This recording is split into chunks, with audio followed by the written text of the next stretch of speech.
Already আমরা মিডের আগে হচ্ছে কয়টা বলছিলাম যে 3টা চ্যাপ্টার পড়বো, রাইট? আমরা অলরেডি 2টা চ্যাপ্টার পড়ছি, আজকে হচ্ছে 3 নম্বর চ্যাপ্টার, সেটা হচ্ছে ফ্রিকশন নিয়ে আমরা কথা বলবো। তো অলরেডি আমরা জানি ফ্রিকশন যেহেতু ইন্টারমিডিয়েট আমরা পড়ে আসছি, টেক্সটাইলের ক্ষেত্রে ফ্রিকশনে কি গুরুত্ব আছে সেটা সম্পর্কে আমরা আজকে জানার চেষ্টা করব। তার আগে সবার আগে দেখে নিই যে আমরা আসলে এই চ্যাপ্টারে কী কী পড়বো, সেই জিনিসগুলো একটু দেখে নিই। সবার আগে যেটা পড়বো সেটা হচ্ছে ফ্রিকশন আসলে কি, ফ্রিকশনের ক্ষেত্রে কী কী প্রপার্টিসগুলো আছে, ফ্রিকশন হচ্ছে টেক্সটাইলের জন্য গুরুত্বপূর্ণ কি না। আসলে ফ্রিকশন কি গুরুত্বপূর্ণ? হ্যাঁ, ফ্রিকশন গুরুত্বপূর্ণ, আবার এটা আবার কি ক্ষতিকারক কিছু দিকও রয়েছে, সেই জিনিসগুলো আমরা দেখার চেষ্টা করব। তারপর আছে তার এফেক্ট অফ লুব্রিকেন্ট, অর্থাৎ এই যে ফ্রিকশনগুলো হয় এই ফ্রিকশনগুলো আমরা কীভাবে কমাবো, ফ্রিকশনগুলো কীভাবে কমাবো সেটারও কিছু ওয়ে আছে, 4টা ওয়ে আছে, এই 4টা ওয়ে আমরা দেখার চেষ্টা করব। তারপর মেজারমেন্ট মেথড অফ ফ্রিকশন, ফ্রিকশনগুলো কীভাবে মেজার করে, ফ্রিকশনগুলো কীভাবে মেজার করে সেগুলো আমরা দেখার চেষ্টা করব। ওকে, তাহলে আমরা শুরু করি। আসলে ফ্রিকশনটা কি, ফ্রিকশন আসলে কি, কেন ফ্রিকশনের সৃষ্টি হয়, কারো আইডিয়া আছে? একটু বলতে পারো? হ্যাঁ, রাইট।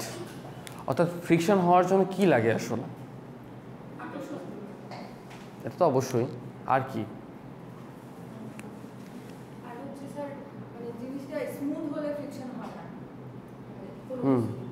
আর কি?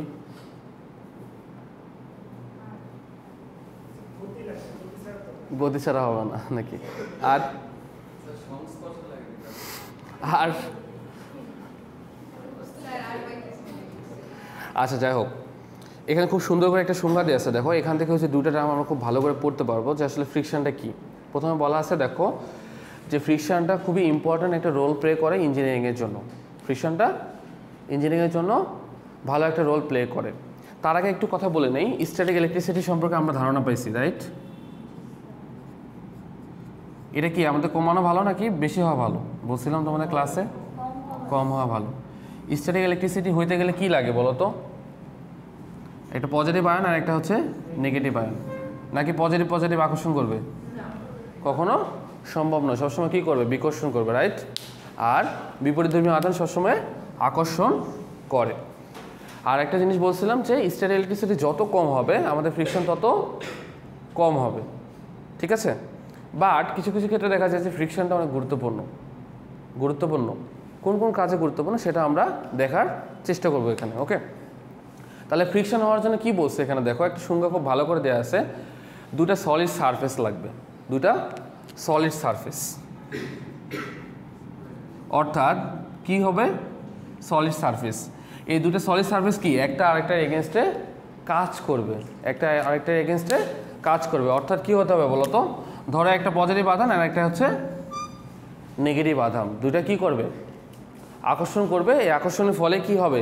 ফ্রিকশনের সৃষ্টি হবে, তাই তো? এক হাতে কি তালি বাজে?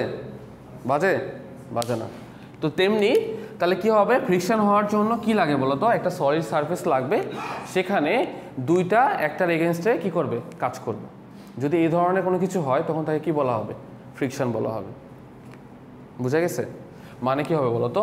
যে ফ্রিকশন তার এমনি এমনি সৃষ্টি হয় না। ধরো একটা পজিটিভ আয়ন আর একটা নেগেটিভ আয়ন যদি কাছাকাছি আসে তখনই কি হবে? ফ্রিকশনের সৃষ্টি হবে।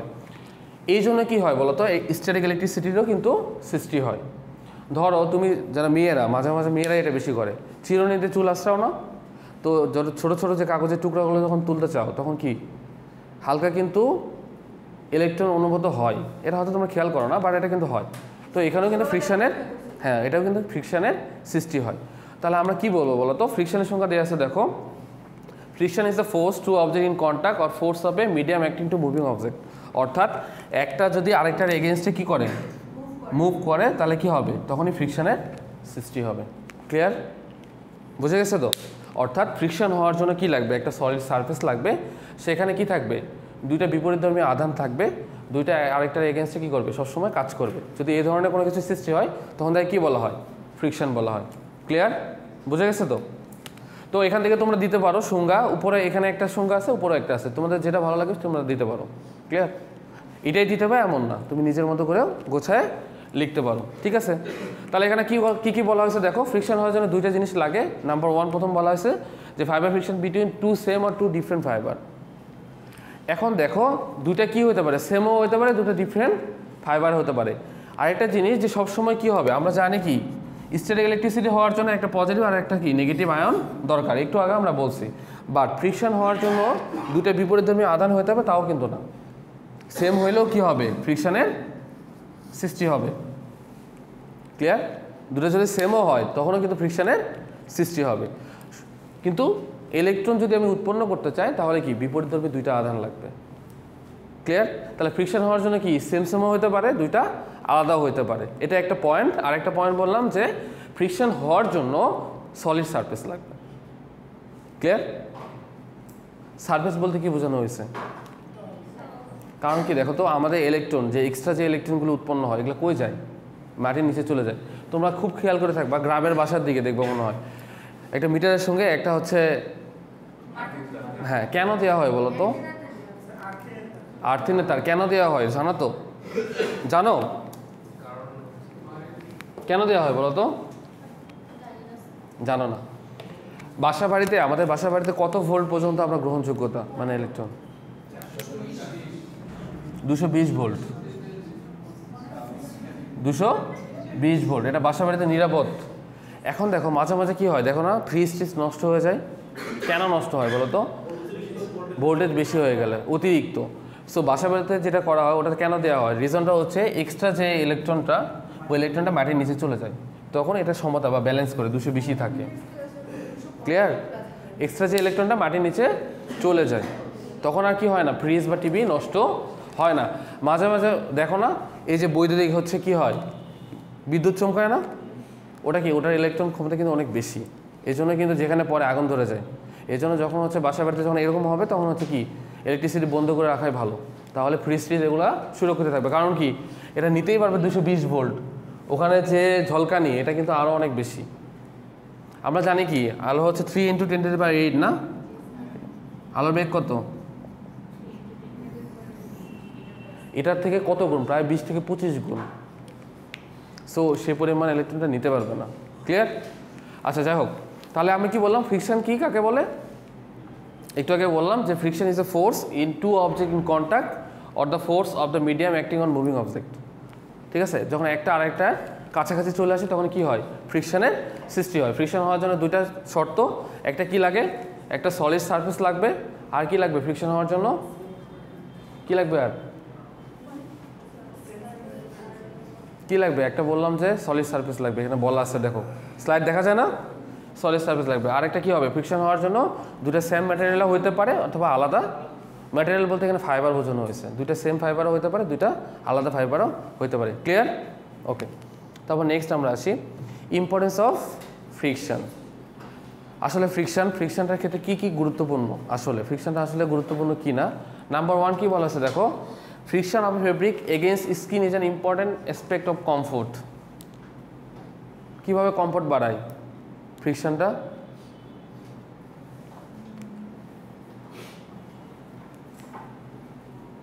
বলো। আচ্ছা, আমরা বারবার যে কাপড় পরি, আমরা কটন কাপড় বেশি প্রিফার করি না?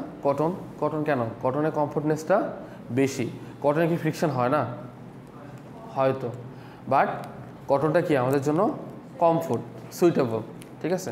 তো এটা তো অবশ্যই গুরুত্বপূর্ণ। তাহলে যদি, কারণ কি বলো তো, কটন যে কাপড়টা তৈরি হয় সেখানে তো ফ্রিকশন হচ্ছে না। আমি যখন সুতাটা তৈরি করতেছি ফ্রিকশন হচ্ছে না? হচ্ছে তো। আমি তোমাদের বলছি কি না জানি না, হার্ড উইন্ডিংয়ের কথা বলছিলাম, হার্ড উইন্ডিং, সফট উইন্ডিং আর হার্ড উইন্ডিংয়ের কথা বলছিলাম মনে হয়। এখানে সুতাগুলো যখন চালানো হয় মেশিনে, তোমাদের বলছিলাম যে মোম ইউজ করা হয়, বলছিলাম তোমাদের কেন মোম ইউজ করা হয়। এই সুতাটা যখন মোমের মধ্যে পাস করা হবে ওই মোমটা গলে যাবে, বাট সুতাটা স্মুথলি চলে যাবে। বাট এখানে তো ফ্রিকশন হয়, কিন্তু অতিরিক্ত না।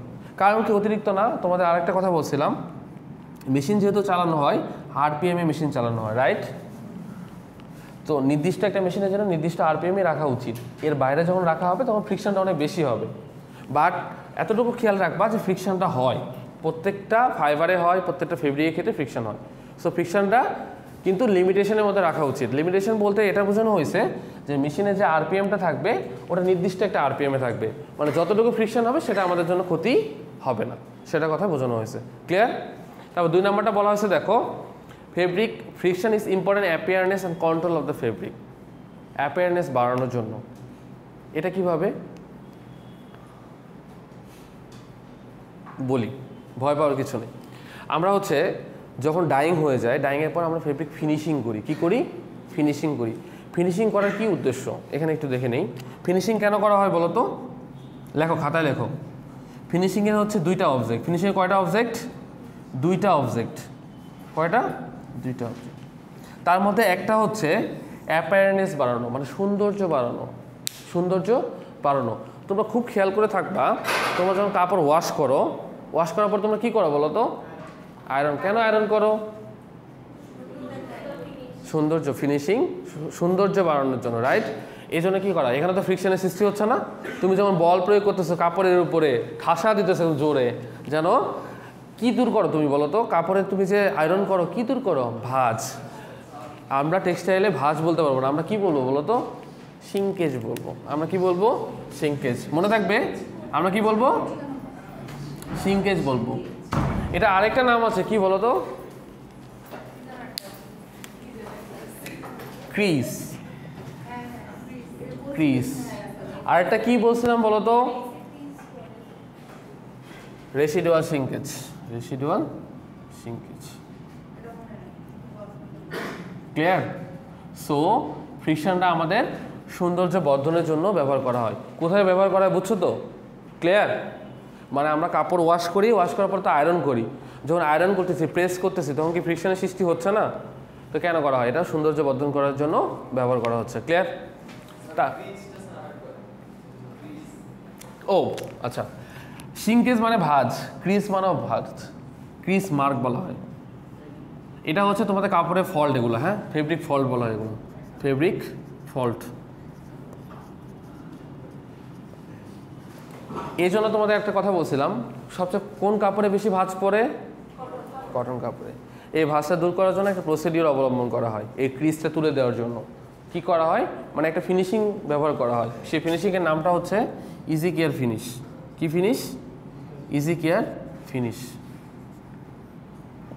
ইজি কেয়ার ফিনিশ হচ্ছে একটা কেমিক্যাল প্রসেস, যে প্রসেসের মাধ্যমে এই যে সিঙ্কেজ বা ক্রিজ মার্ক আছে, এটা প্রায় অলমোস্ট 90% দূর করা হয়। অলমোস্ট 90% দূর করা হয়। মানে কি? এটা একটা ফিনিশিং, এটা একটা finishing chemical, easy care finish. Okay, যখন বড় হবে তখন জানবা। এই ইজি কেয়ার ফিনিশে প্রায় অলমোস্ট কত পার্সেন্ট ডিলিট করা হয়? 90%। ক্লিয়ার? 90% ডিলিট করা হয়। ওকে, বোঝা গেছে? যদি কেউ জিজ্ঞাসা করে পারবো না যে এই যে কটন কাপড়ে যে সিঙ্কেজ পরে, সিঙ্কেজটা দূর করার জন্য কোনো প্রসিডিওর আছে কিনা? কি প্রসিডিওর বলো তো? Easy care finish. এটার মাধ্যমে আমরা খুব সহজে ক্রিজগুলো দূর করতে পারি। ক্লিয়ার? তারপরে আসো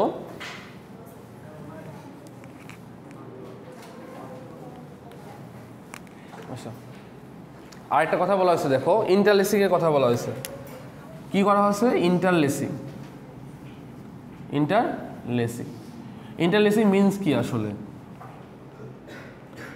তোমরা কিছুদিন পরে দেখবা ওয়ার্পের সুতা চেনবা আর ওয়েবটের সুতা।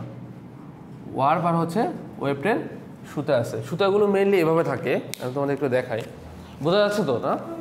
আচ্ছা, সুতাগুলো এভাবে থাকে। কীভাবে থাকে? ধরো, যদি আমি ফিগার খুব ভালো আঁকাইতে পারি না, ঠিক আছে, এভাবে থাকে, হ্যাঁ। এই যে একটার সাথে কি হবে? একটা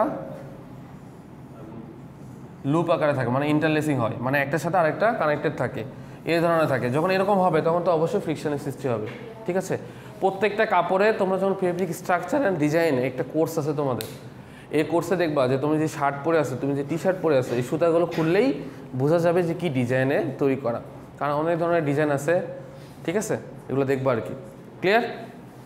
আবার আরেকটা জিনিস বলা আছে, দেখো, ফ্রিকশন যদি খুবই কম হয়, yarn strain will be reduce. এটা কীভাবে তাহলে?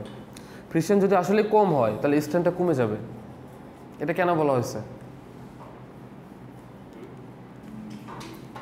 ফ্রিকশন যদি কম হয়, বলা হয়েছে যে yarn strength will be reduce, ইয়ার্নের যে শক্তিটা কমে যাবে। আবার আরেকটা কথা বলা হয়েছে যে friction is too low, dimensional stability of cloth will be reduce. Dimensional stability বলতে কি বোঝো আসলে? এই টার্মটা আসলে কি বুঝাইছে তোমাদের? ডাইমেনশনাল স্টেবিলিটি তাহলে ক্লিয়ার হয়ে যাবে। কারো ধারণা আছে যে ডাইমেনশন স্টেবিলিটি, আর ভয় পাওয়ার কিছু নেই, এগুলা হচ্ছে টেক্সটাইলের টার্ম, ধীরে ধীরে আসবে, ধীরে ধীরে শিখবা। ডাইমেনশন স্টেবিলিটি কি আসলে? কাপড়, হ্যাঁ এটাও। আর কি?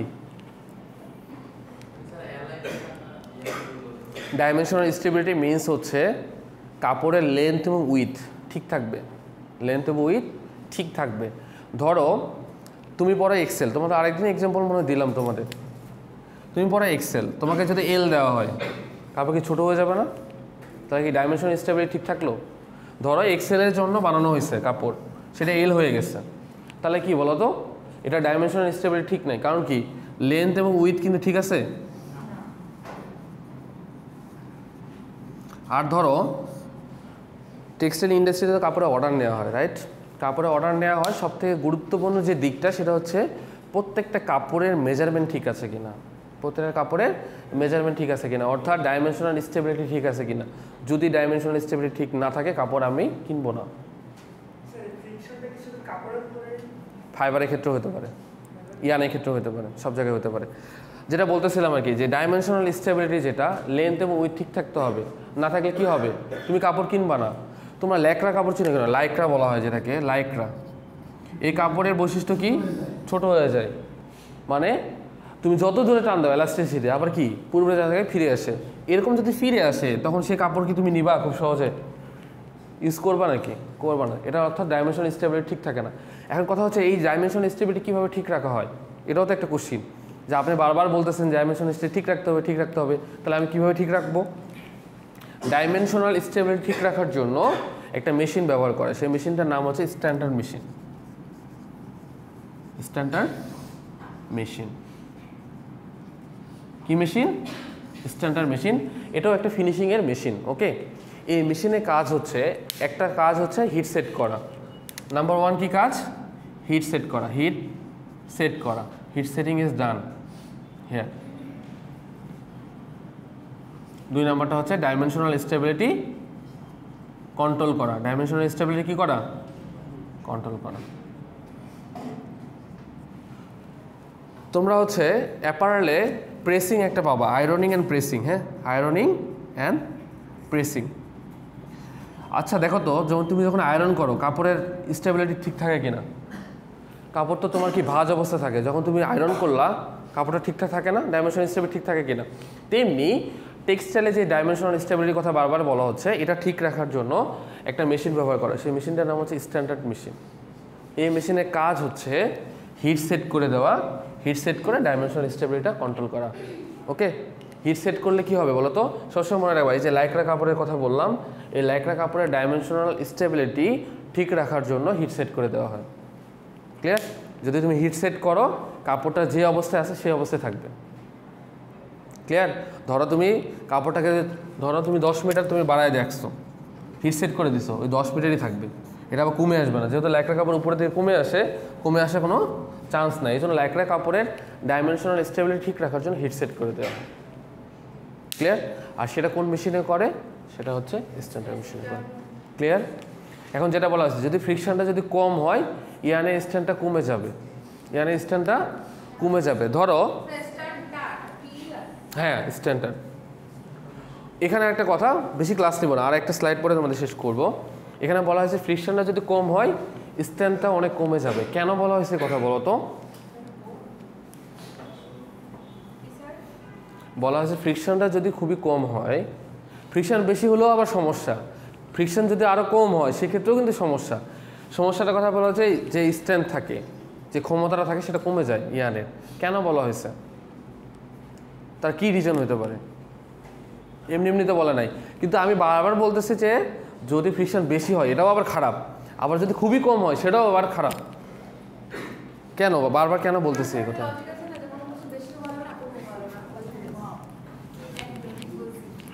রাইট, একটু আগে তোমাদের বললাম এটা এই ফ্রিকশনটার সাথে ইয়ার্ন ডাইংটা খুব যায় আর কি। হ্যাঁ, মনে রাখবা কেন বলা হয়েছে। আমি তোমাদের বলছিলাম যে সুইং থ্রেডগুলো থাকে না, দেখছো তোমরা যেগুলো সেলাই করে, এই সুইং থ্রেডগুলো ম্যাক্সিমাম হয় পলিস্টারের। কার হয়? পলিস্টারের। এগুলো এখন যে তোমরা কি বলো এটাকে ববিনের মধ্যে জড়ানো বলে না, এটা সবসময় যেটা হয় যে 5000 মিটার হয়। কত হয়? 5000 মিটার, তোমাদের বলছিলাম সর্বোচ্চ 5000 মিটার করে বানানো হয় থ্রেডগুলো, সর্বনিম্ন 4500, 4000ও করে, 4000ও করে।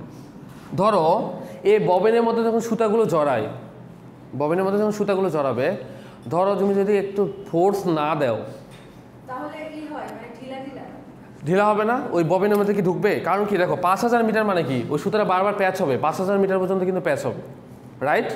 এখন যখন দেখো তুমি হচ্ছে কি করলা, ফ্রিকশনটা ধরো অনেক কমায় দিছো বলতে ধরো 700 RPM মেশিন চালানোর কথা, তুমি হচ্ছে 500 RPM চালাইতেছো, স্পিডটা কমায় দিছো, তখন কি হবে? সুতাটা তো তোমার ঢিলা হয়ে যাবে, হবে না? তাহলে কি ফ্রিকশনটা যদি কম হয় তাহলে স্ট্রেনটা কমে যাবে সুতার, তাহলে কি হবে? তাহলে তুমি হচ্ছে খুব সহজে তুমি কি করবা, খুব সহজে কি হবে বলো তো?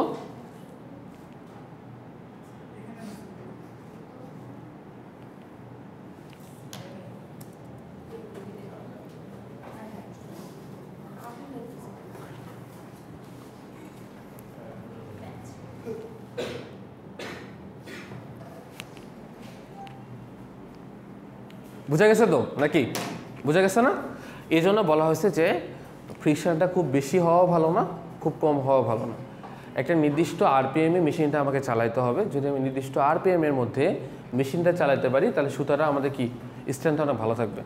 মানে কি এটা কিন্তু এক্সাম্পল এটাই যে 5000 মিটার তুমি যে সুতাটা একটা ববিনের মধ্যে তুমি জড়াচ্ছ, এখন এখানে তো তোমার একটা ফোর্স দিতে হবে, যদি সেই ফোর্সটা যদি কম হয় তাহলে তো খুব সহজে তুমি টান দেওয়া মাত্র সেটা ছিঁড়ে যাবে, রাইট? এই জন্য কী হয়, একটা নির্দিষ্ট RPM-এর মধ্যে মেশিন চালাতে হবে। এই জন্য বলছে যে কি বলতো, ফ্রিকশন যদি খুব কম হয় তখন স্ট্যান্ডটা কী হয়ে যাবে, রিডিউস হয়ে যাবে, এই কথাটা বলা হয়েছে। ক্লিয়ার? পারা যাবে এখন এগুলো? আর একটা জিনিস মনে রাখতে হবে, তুমি কাপড় কিনো যেখান থেকে কিনো আর অর্ডার দাও, ডাইমেনশনাল যে স্টেবিলিটি অর্থাৎ লেন্থ এবং উইথ যেন ঠিক থাকে, তারপর দেখে কাপড় কিনবা, ঠিক আছে? ক্লিয়ার? এটাই শেষ টপিক তোমাদের আজকে। হ্যাঁ, প্রবলেমস অফ ফ্রিকশন। এতক্ষণ দেখলাম যে গুরুত্বপূর্ণ, এখন ফ্রিকশন কি দূর হয়, কি কি প্রবলেম হয়। Friction causes nep formation. Nep চিনো? ভুরভুরি টাইপের নেভ, অর্থাৎ দেখো না কাপড়ে কি হয়, মাঝে মাঝে কিছু কাপড় পরবে দেখো যে কাপড়ে কি উঠে গেছে। হ্যাঁ হ্যাঁ, রাইট, ওইটাই বলা হয়। হ্যাঁ, পিলিং বলা হয়। আরেকটা টেক্সচার বলা হয়, কি বলা হয়? পিলিং বলা হয়। পিলিং পরিমাপ করার জন্য একটা টেস্টার আছে, পিলিং টেস্টার বলা হয়। ক্লিয়ার? হাসো কেন? তারপরে আসে দেখো, আচ্ছা ইনক্রিজ হচ্ছে ইয়ার্ন হেয়ারিনেস, বুঝো তো? কি বলো তো? এগুলো হচ্ছে বাড়ায় দেয়, এগুলো কি দেয়?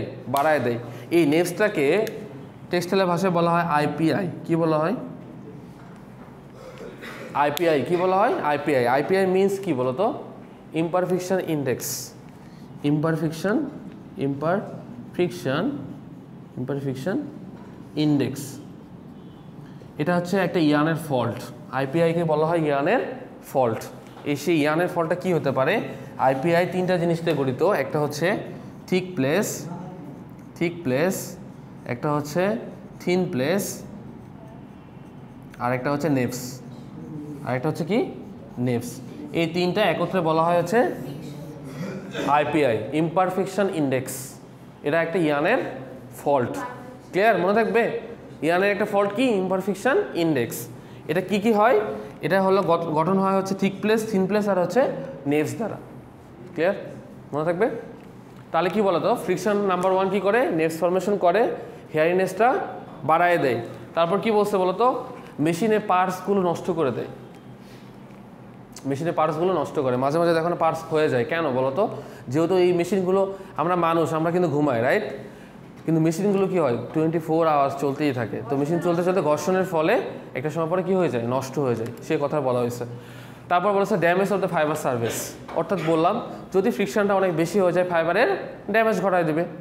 তারপর বলছে দেখো low handle properties of the fabric, অর্থাৎ ফেব্রিকের উপরে যখন তুমি একটা সুতা ধরো, তোমার স্ট্যান্ড নাই, এই সুতা যখন ফেব্রিক সেলাই করবা, কাপড়ও কিন্তু তোমার কি হয়ে যাবে। মাঝে মাঝে দেখবা কিছু কাপড় আছে কম দামি, তুমি কিন্তু শার্ট 500 টাকার পাবা, 600 টাকার পাবা, শোরুমে গেলে 2000 পাবা, 2500 পাবা, রাইট? এখন কম দামে যেগুলো মানে কাপড়, সেগুলোতে কী করা হয় বলো তো? যে সুতাগুলো থাকে সুতাগুলো কিন্তু নিম্নমানের হয়, এই জন্য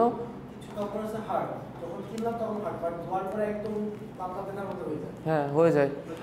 এখানে তো তোমাদের একটা কথা বলছিলাম যে ডাইস ব্যবহার করা হয়, যে কাপড়ের রং সবচেয়ে দুর্বল যে ডাইস সেটা হচ্ছে ডিরেক্ট ডাই। বলছিলাম না তোমাদের, মনে করবা যেগুলো কাপড়ের রং ওঠে সেগুলো ডিরেক্ট ডাই ব্যবহার করা হয়, ঠিক আছে?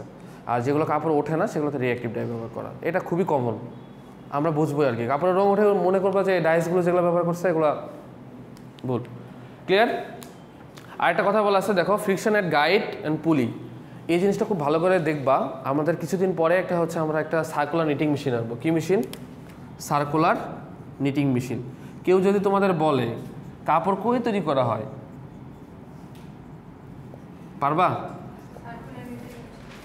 সার্কুলার নিটিং মেশিনে, এটা একটা নিটিংয়ের সেকশন, ঠিক আছে? মনে থাকবে? আমরা যে কাপড় সব কাপড় যে তৈরি করি কোন মেশিনে তৈরি করি? সার্কুলার নিটিং মেশিনে। এটা হচ্ছে একটা নিটিংয়ের পার্ট। ফেব্রিক আছে না, ফেব্রিকে যে নিটিং পরানো হবে, নিটিংয়ের একটা পার্ট হচ্ছে circular knitting machine. Circular knitting মেশিনগুলো দেখবা সুতাগুলো একটা গাইডের মধ্যে পাস করা হয়, সুতাগুলো একটা গাইডের মধ্যে পাস করা হয়, গাইডে পাস করানো হয়। দেখবা যখন পাস করানো হয় মাঝে মাঝে দেখবা সুতা কী হয়, কিছুদিন পরে আছে দেখবা যে জায়গায় সুতা ছিঁড়ে যাবে, অনেকগুলো সুতা না এভাবে যায়, সবগুলো সুতা যে জায়গায় ছিঁড়ে যাবে ওখানে একটা সিগন্যাল আছে, যে লাইনে সুতা ছিঁড়ে যাবে ওটা সিগন্যাল দিবে যে এখানে সুতা ছিঁড়ে গেছে। কারণ কি বলতো, কাপড় যে তৈরি করা হচ্ছে এখানে কি একটা সুতা দিয়ে অসংখ্য সুতার কম, তাই না? তোমরা এগুলো দেখবা, ইন্ডাস্ট্রি আমরা ভিজিটে গেলেও কিন্তু এটা খেয়াল করো, আমাকে মনে করাই দিয়ে আমি তোমাদের দেখাই দেবো। হ্যাঁ,